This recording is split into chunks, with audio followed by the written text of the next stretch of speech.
Nice old Camaro 427 SS.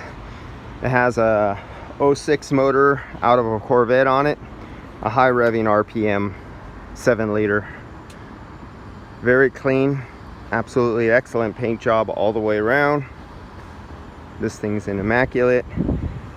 Touching up little tiny nicks on that bumper. Just the tiniest little nicks are getting covered up. They want the paint to be flawless. And nice vintage air unit on here. Other than they got electrical, I filled it back up.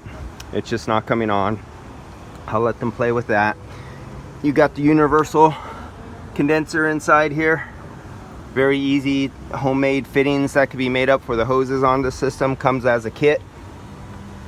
Receiver dryers placed under here. Sometimes guys will place them up underneath the dash so they're not even out here.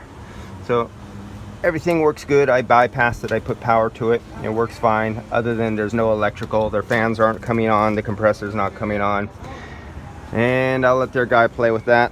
I'll run off to my next one. But just thought this was a nice enough vehicle to show everybody what a good old American hot rod looks like when it's done right. And actually, when I opened up the hood and I hit the hood latch, you don't find this anymore, that the hood latches work.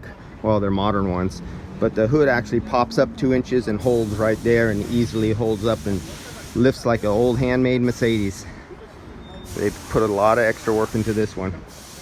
Vintage air AC. Let's take a look at the dash.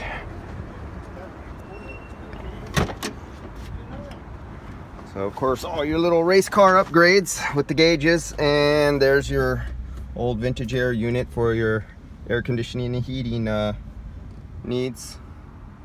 And if I start it up, you won't be able to hear me talk, because yes, it is a race car with exhaust that sounds like a lot of muscle. All right, see you guys later. Nice old vintage air. Well, they're not old, new vintage air in an old car.